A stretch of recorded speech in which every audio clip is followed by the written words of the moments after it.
Hello, this is Phoenix doing another reading astrology wise for the spirit tree. Hope you got through the full moon. It was an interesting one and there were lessons that were learned. I managed to get through it through meditation, a bit of centering, a bit of escapology. Now let's look at the week ahead. There's lots happening. It's the reading for April the 29th to May the 5th. Let's get into it. Okay, let's look at the astrology forecast for the week ahead. This is a report for April the 29th up until May the 5th. Starting today, April the 29th, we've got the Taurus conjunctions lessening. We've got Venus is trine Pluto, which is regarding love and sex. There's assistance there when there's a trine aspect. Pluto is now retrograde, which leads us through the week up until May the 4th and May the 5th, where Jupiter in Aquarius, it hits that finale. It's in the critical degree, 29 degrees. Mercury is freed up as it moves into Gemini, moving away from the Taurus energy, which was slightly stagnant for Mercury. Then the moon squares Venus, that also squares Jupiter, so there's a few aspects going on that day. Here's the wheel for 29th of April at 11:11, just my chosen time. There wasn't a specific event going on today that made me go I must choose a particular time. As you can see, it looks like not that much has changed, although the moon has moved out of Scorpio and is now in Sagittarius. That's quite pleasing on the eye, quite pleasing on the self as well, I would have said. So let's run down through the 29th of April zodiac as it stands. Again, I've enlarged the image, so hopefully it's a bit better than last week for anyone that did have difficulty. For those that are just listening, because I did get feedback that some people kind of like this as more of a short podcast, which I understand, because myself, when I listen to some of the readings on the spirit tree, I also am not necessarily looking at the screen. I might be doing something else while I'm listening to the reading. So I will run through everything that's on here so you don't miss anything. We start off with the sun sitting there in Taurus at 9 degrees. The moon, as I said, is now in Sagittarius, which gives a bit more positive energy after perhaps clarity from the full moon. Mercury is now whizzing through Taurus. It's beginning to separate away from Venus. There's now 3 degrees between them, and that gap will continue to widen. Mars is now in Cancer. Jupiter and Saturn are both still in Aquarius, which of course they will be for a little bit longer. Uranus is at 10 degrees in Taurus. Neptune remains in Pisces. Pluto is now retrograde at 26 degrees in Capricorn. Lilith in Taurus is at 20 degrees. It turns out that my chart from last week was slightly wrong with regards to Lilith, just by a couple of degrees. So I've updated that. And Chiron is there in Aries at 10 degrees. The main aspects, they are the Sun and Uranus conjunct, Venus and Mercury conjunction, although that, as I said, that's lessening. Venus trine Pluto, and the movement of the moon is in Capricorn on the 30th, tomorrow, and then into Aquarius on the 2nd. It just takes a couple of days for the moon to move through each sign.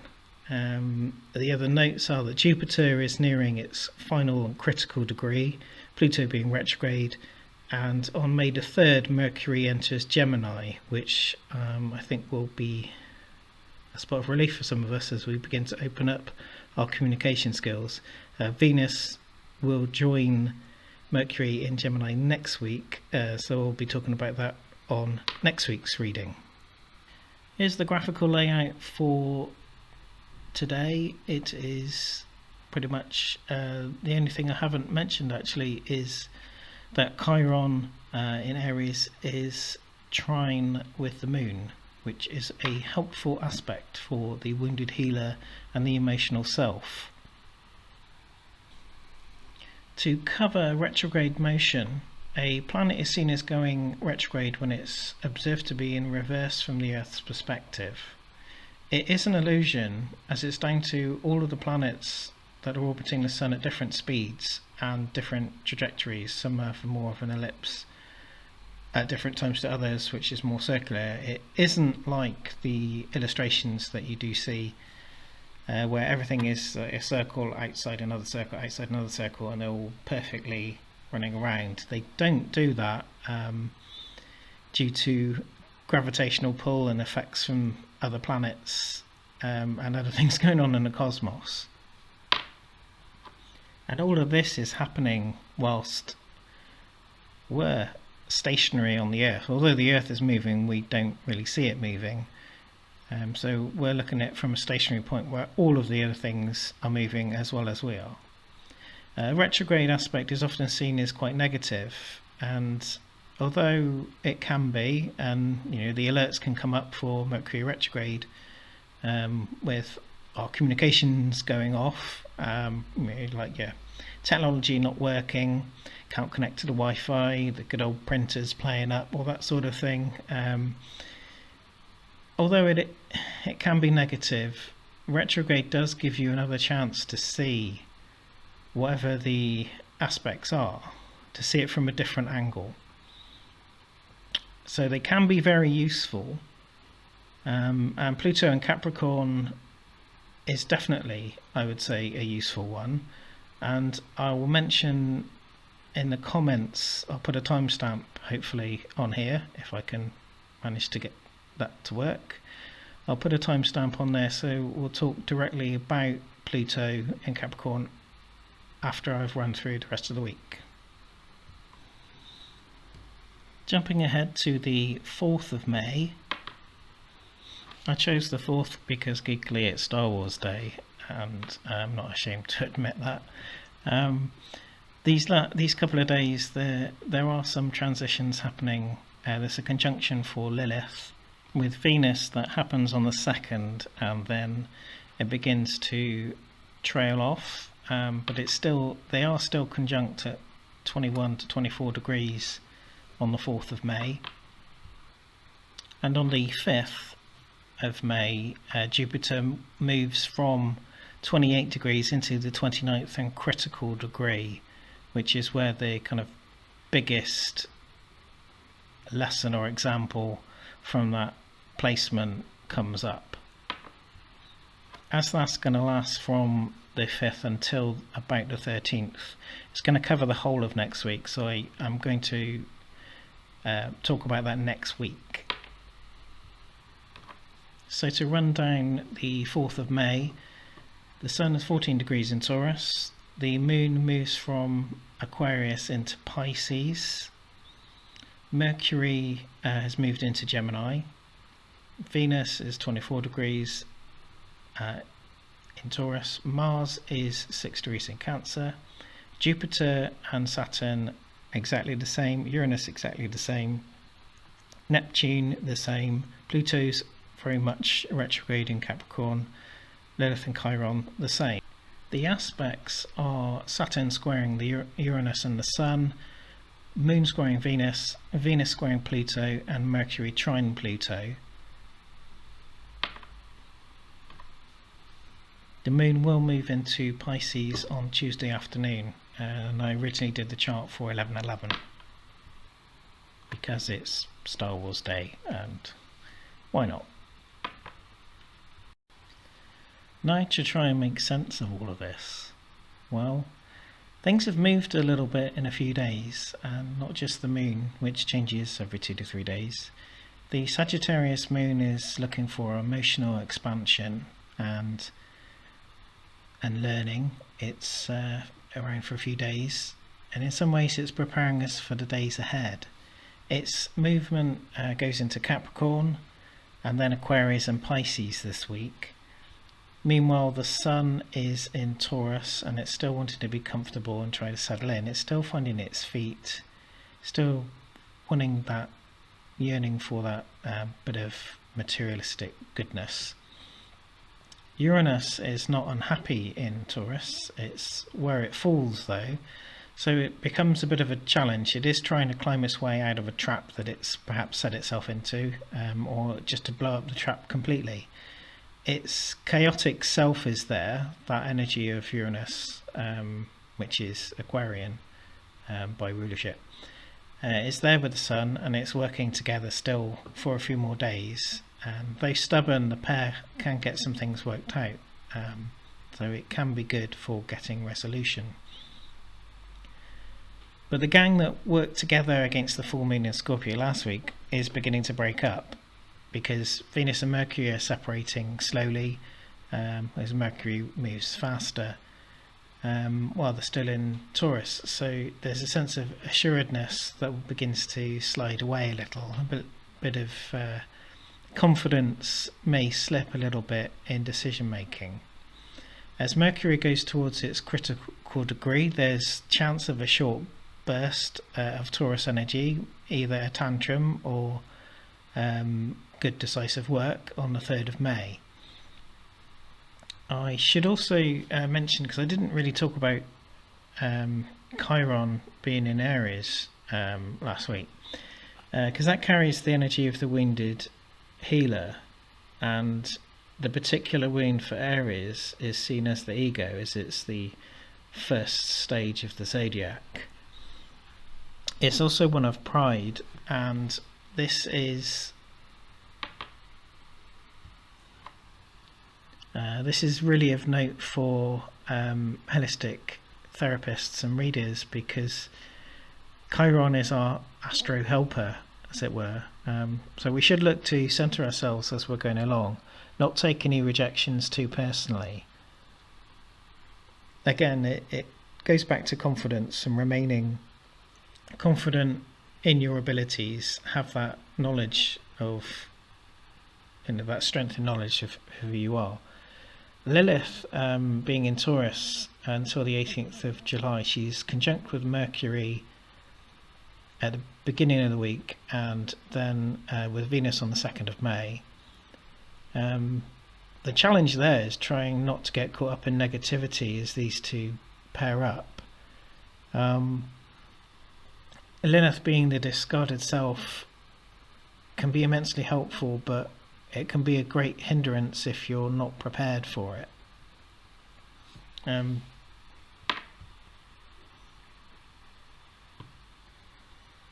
speaking of Mercury, the moving from Taurus to Gemini this week is going to be a positive one. Mercury is busier, chattier, more outgoing. It's in its own placement. In Taurus, Mercury can be a bit clunky, appear quite as needy. I want this, I need this. And it's not that the message is necessarily wrong, it's just it comes out wrong and gets taken the wrong way. It can get ignored, put down, or left alone. In Gemini, it gets a bit more air to breathe, connect with others, and for others to be more open to hear it. It is a literal change in tone and frequency, this transition for Mercury, so it is a very positive one. Although, saying that it can be a bit too chatty or inquisitive, you can expect communications to be a bit freer than last month. Combined with expansive Jupiter in Aquarius and Pluto being retrograde in Capricorn, it's soon time, again this comes back to confidence, but to speak up and speak out. There's so much going on in the world, there's so much to talk about, be it institutional racism, institutional greed, the cronyism and elitism that's happening here in the UK, the online bullying. Whatever it is you want to focus on, it's about timing, things coming together, and this is where Uranus comes in. It's going to be in the critical degree on Wednesday the 5th until the 13th. This week the bull is explosive. It's ready to get out of the box and do its best Keith Flint impression. It is the fire starter. So amongst the kabooms, don't get sidetracked, because with astrology you'll find that there are two sides to each aspect, and the aspect's own shadow. And those that are in power, those that sit in the shadow, the power of control, they're also going to be speaking up to deflect, detract, distract, trying to get the status quo mirage to continue. They don't take no for an answer when you're standing up, speaking out. Have confidence that if you're centered and grounded, that the message that you're getting out is a good one, and one coming from the heart. Okay, so moving now on to retrogrades, retrogrades in general, and also Pluto in Capricorn. Planetary retrogrades are technically an illusion based on the observer's point of view. Remember that astrology works on the geocentric model, i.e. we're looking from the Earth looking out, as opposed to the heliocentric model, which is looking from the Sun, as it's from the observer's point of view, and we can't observe the universe from the Sun because it's a little bit too hot. We have to do it here. It's nothing to do with flat Earth concepts. It is strictly the observer's point of view. As the observers, we see that the planets that were ahead of us sometimes flip to being behind us. It's not that they are going backwards, it's just that in proportion, in a planetary alignment with so many moving parts, we have changed position in relation to them, and we don't see ourselves as a moving object. So everything is orbiting at different speeds and orbital paths around the Sun, but we're observing from what we see as a stationary object, or a fixed camera, so to speak. So everything moves around us from our perspective only. What this illusion does, I feel, gives us another chance and another way to deal with the energetic alignment. This Plutonic energy is one that's constantly renewing. Its energy is one of transmutation, of death and rebirth, of starts, of finishes, it's beginning and ends. I know there's quite a few cliches there. It's a dark and deep, somewhat obsessive or fantastic planet to work with. Pluto is really a game changer. It's a separation from our creative reality. It gives us the opportunity to move away from this third dimension, this story that we're told, and can let us peek behind the scenes and see what others can't. That's why it's so useful to look at. And in this particular retrograde period now, we've got Pluto in Capricorn, which we also had last year, because Pluto spent a lot of time in here. It's moved in what, 2008, I'm gonna say. I'll flash it up on screen if that was wrong. It's a generational influencer. It's not always good. You can look back to the last period, where there was the 7 Years' War, but that's not always a bad thing at the same time. Some of these things depend on your point of view. Acts leading to the Declaration of Independence happened, taxation rises and whatnot in the last visitation of Pluto in Capricorn. So we've got this war between conservative ideologies and the way of the new waves, these kind of expanding and revolutionaries. It's that the planet keeps taking our crap and keeps on going, so why should we stop? Even though it appears that catastrophes could be on the way, versus a developing modern world that's eco-friendly, Gaia-friendly, loving and peaceful, and wants the better for everyone, rather than these kind of horrible elites just keeping everything for themselves, and saying there's nothing to see here, everything's all right. The transition from Sagittarius was quite tough, as challenges to ideology, they were very binary in nature. Capricorn didn't take this well. It's an old goat, and we've seen through the battles that have been here in the last 10 years, they've all been of Pluto and Capricorn. So now it is in another retrograde period, just like last year. And it gives us another chance to look at the lens from a different angle, to review that degree and that aspect again. The retrograde can kind of jolt us as we're in a strange kind of weird Schrodinger's deja vu thing, where it's just this feeling of repeat, but not exact at the same, it's not the same thing at the same time. It's a bit like watching a TV show, but there's either changes to the script or the actors when you're watching it a second time around, and you're just a bit confused going, eh? So this retrograde period is just really is giving us another chance to tear the curtain down and to see what's going on behind the scenes.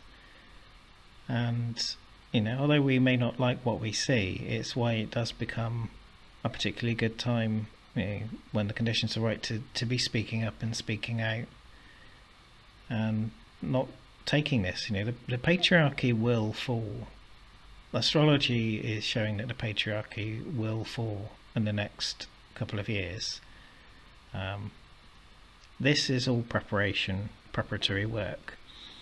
Pluto in Capricorn it's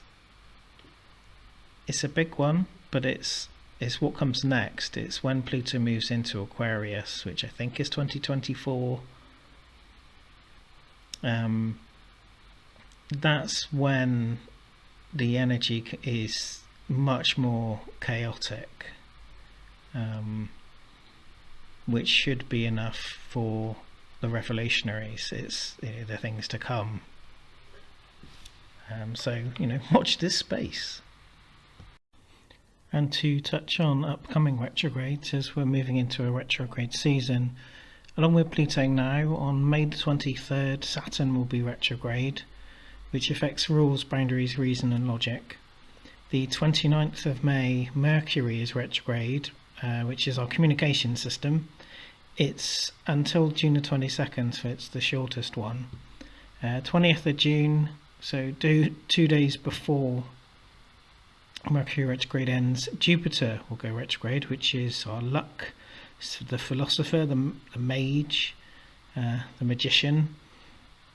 And then 5 days later, Neptune goes retrograde, the visionary, the mystic. So it's all going to be going on in the next 2 months with planets going retrograde. There's going to be lots of introspection and time for reviews, looking from different angles. So it's going to be quite interesting / exciting, depending on your point of view.